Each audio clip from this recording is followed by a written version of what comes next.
ఉత్తరాది రాష్ట్రాలను పొగమంచు కమ్మేసింది. ఢిల్లీ, పంజాబ్, ఉత్తరప్రదేశ్, జమ్మూ కాశ్మీర్ సహా పలు రాష్ట్రాలపై పొగమంచు దుప్పటిలా అలుముకుంది. దట్టంగా పొగమంచు కురుస్తోంది. విజిబిలిటీ పూర్తిగా పడిపోవడం, పొగమంచు కారణంగా ఎదురుగా వస్తున్న వాహనాలు కూడా కనిపించని పరిస్థితి నెలకొంది.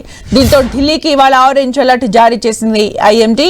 విపరీతంగా పొగమంచు కురుస్తుండటంతో విమాన సర్వీసులపై తీవ్ర ప్రభావం పడింది. ఇవాళ కూడా ఢిల్లీ విమానాశ్రయం నుంచి పలు విమానాలు ఆలస్యంగా నడుస్తున్నాయి. దీంతో ప్రయాణికులకు అడ్వైజరీ జారీ చేశారు అధికారులు. ఎయిర్పోర్ట్ కు వచ్చే ప్రయాణికులు ఎప్పటికప్పుడు తమ వెబ్సైట్ చెక్ చేసుకుని రావాలని సూచించారు. నిన్న పొగమంచు కారణంగా 177 విమానాలు రద్దు చేశారు అధికారులు. అటు ఢిల్లీ ఎయిర్పోర్ట్ నుంచి 500 విమాన సర్వీసులు ఆలస్యంగా నడిచాయి.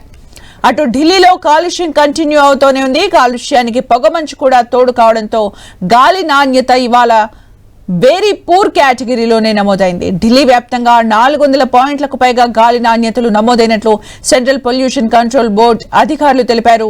ఆనంద్ విహార్లో 423, ఐటీఓ ప్రాంతంలో 429, వివేక్ విహార్లో 425, జహంగీర్ పూరిలో 420, నెహ్రూ నగర్లో 418, పంజాబీ బాగ్ ప్రాంతంలో 413, రోహిణి మార్గంలో 407 పాయింట్లు ఎయిర్ క్వాలిటీ ఇండెక్స్ నమోదయ్యాయి.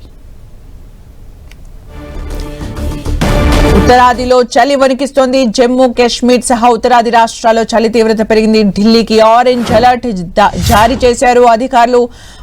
పొగమంచు విపరీతంగా ఉండటంతో వాహనాల రాకపోకలకు కూడా అంతరాయం ఏర్పడుతోంది. ఉత్తరాది రాష్ట్రాల్లో చలి తీవ్రత పెరిగింది. ఉత్తరాది రాష్ట్రాలపై మంచు కురుస్తున్న సందర్భాలను కూడా మనం చూస్తూ ఉన్నాం. మనం విజువల్స్ లో చూడొచ్చు. చలి తీవ్రత చాలా ఎక్కువగా కనిపిస్తోంది. పొగమంచు కూడా కనిపిస్తోంది. ఢిల్లీలో అయితే వాహనాల రాకపోకలకు కూడా తీవ్ర అంతరాయం ఏర్పడుతోంది. వాయు కాలుష్యం AQI కూడా చాలా పెరుగుతూనే ఉంది. అయోధ్య అలాగే ఢిల్లీకి సంబంధించిన మనం విజువల్స్ చూస్తున్నాం. ఆగ్రా, కర్నాల్లో కూడా ఇదే పరిస్థితి కనిపిస్తోంది. మొత్తంగా ఉత్తరాది రాష్ట్రాల్లో చలి తీవ్రత ఎక్కువగా కనిపిస్తోంది. అయితే ఇప్పటికే విమానాల రాకపోకలకు కూడా ఈ చలి అలాగే పొగమంచు కూడా కారణంగా కనిపిస్తోంది. పలు విమానాలకు అంతరాయం ఏర్పడుతోంది.